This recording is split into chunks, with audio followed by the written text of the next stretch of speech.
going on, Jeromes? So the Minnesota Fighting Vikings are obviously allegedly 1-3, getting off the mat, heading in the right direction, finally not beating themselves, even though they did try to beat themselves against the Panthers. But always have to have an eye on the future. So yes, Kirk Cousins is 35. Yes, he's played 3 good games and 1 really bad game.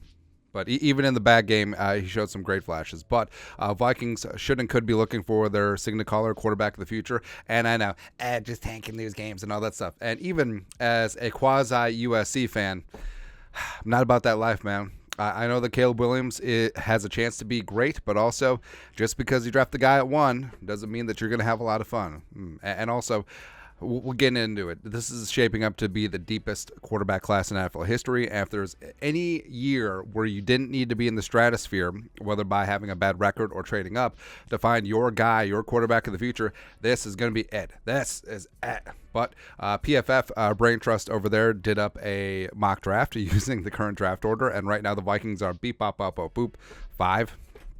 As of right now, pending on what happens with the Giants tonight, but it doesn't matter. But going through this mock draft, 2024 NFL mock draft, Bears rebuild commences with Caleb Williams and Marvin Harrison Jr., which is amazing because remember, from the Bears trading down with the Panthers, they have Carolina's fistful of first-round picks. So right now, stop the count if you're a Bears fan. They got 1 and 2.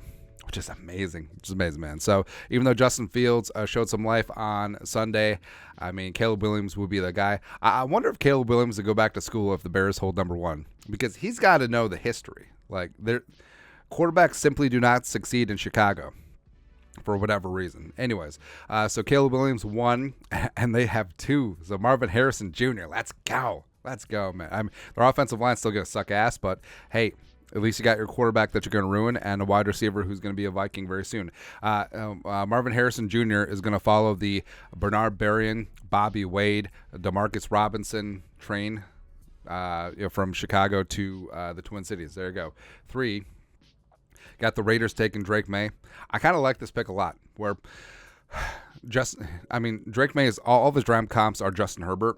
He's got a big time arm, big time frame, and also like a low key competitive spirit. And Drake May, Herbert versus Herbert twice a year, just the Spider-Man pointing meme. It's great. Broncos going edge. I don't know why they wouldn't go quarterback in this spot, but Latu is a bad dude. The pride of UCLA, he's gonna be a problem. So I understand it, but also, I mean, they're just gonna roll Russ. They're just going to keep letting Russ cook. I mean, Broncos fan, first off, I think our guy jumping George Payton is going to be out of a job. But, I mean, Sean Payton's not going to go with his quarterback of the future here at 4. I don't believe that. I don't necessarily buy that. But the Vikings at 5, taking the third quarterback off the board at JJ McCarthy, Dynamite. Now, I would be against this, not because JJ McCarthy isn't going to be a good NFL quarterback. He will be. But because the JJ to JJ puns will make me want to jump off a building after like 2 seconds. And every new announcer on Fox or CBS, JJ to JJ, haven't heard that before. God. Anyways, this is what they wrote. Though PFF's big board would tell you that number 5 overall is a bit high for McCarthy, it feels like the NFL is keen on his potential, and it doesn't feel like the Vikings will be bringing Kirk Cousins back on another contract extension. McCarthy is playing much better under pressure this year with a 64.9 passing grade in the category compared to 44 last season. He boasts an elite overall passing grade to boot.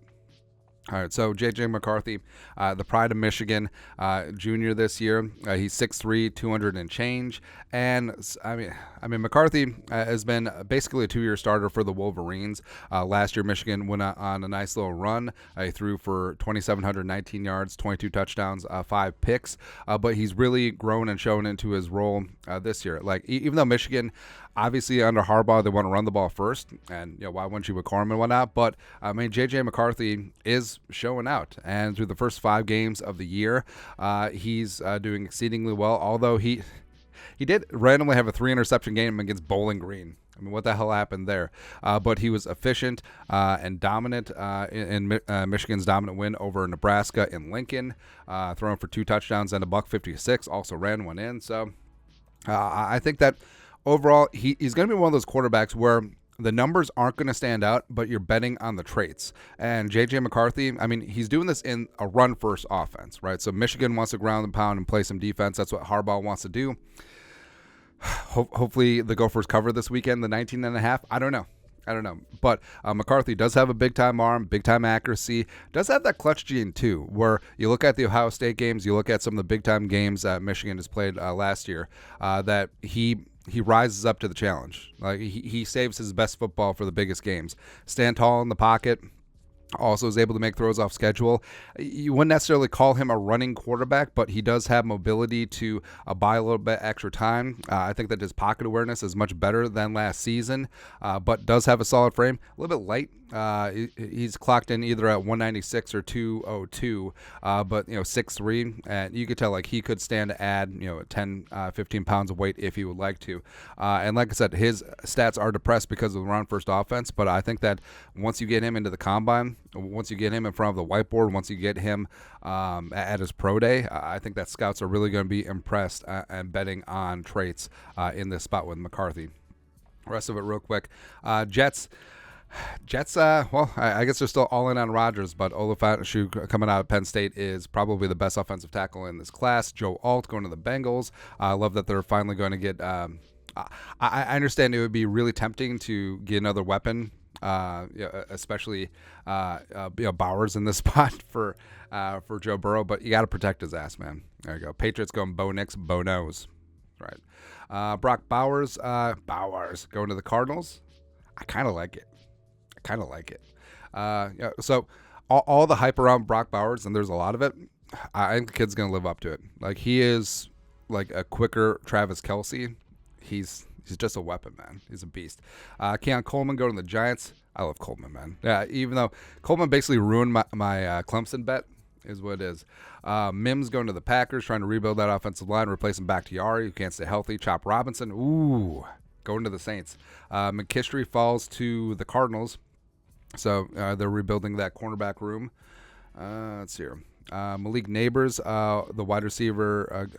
I mean, he made some damn good plays against Ole Miss, man. But I don't know what it was. Daniels just didn't go to him or Brian Jr. At the end. So whatever. But the Texans get some more help for C.J. Stroud. Stroud's going to be good, man. Stroud's going to be really, really good. Cooper DeJean, who I actually think, I know that McKinstry is anointed as cornerback one. I think DeJean's actually playing a little bit better right now, but he goes to the Chargers. Barton going to Duke. Latham shoring up that left tackle spot for the Commies. Let's see, Turner. Penix going to the Falcons. I love that one a lot. And frankly, if the Vikings would have stick and pick and took Penix at 5, I wouldn't be mad at that at all. I mean, Penix, even though I think Caleb Williams is probably going to repeat as Heisman, Penix would certainly be a finalist there. Colts go King, Wiggins, Buka, Newton, Jared Verse. I think it's a little bit low. I feel like Jared Verse could be in contention for a top half of the first round pick. Jared Verse is a bad dude, but also him going to the Cowboys. I mean, that's baloney, man. I hate this. And they get Trotter Jr. in the second round. Come on, man. Come on. So Lions adding another wide receiver go with Jamo and Amon-Ra. Oduze is Penix's #1 target in Washington. Go Huskies. Let's see. Trice goes there. Kitchens there. I don't know, man. I don't know. Xavier Legette has really rose up this year with South Carolina, putting up some great numbers with Spencer Rattler. Starting to get things done for Beamer. He goes to the Eagles. I don't know, man. But it's weird. So, again, this is a chance to be the deepest quarterback class in NFL history. Well, I think, again, there's only 5 quarterbacks taken in the first round. And also guys who didn't go, Shador. I think people are down on Shador because of the Oregon game, but he showed very well at the USC game. Ewers, Travis, Jaden Daniels, I think, has first-round potential. KJ Jefferson is a stud. And then the rest of these guys are going to be, in the rounds, 2, 3, 4 mix. I mean, again, there could be 6 quarterbacks taken in the first round. I think that there could be 10 taken in the top 100 at least. So again, this, if you're looking for a draft where if you're looking for your future franchise guy day 2, like this is that draft. I mean, There's going to be so many damn good quarterbacks in this draft. I mean, I understand last year there was a feeding frenzy up at the top for QBs with Bryce Young and CJ Stroud and Anthony Richardson. This class is better.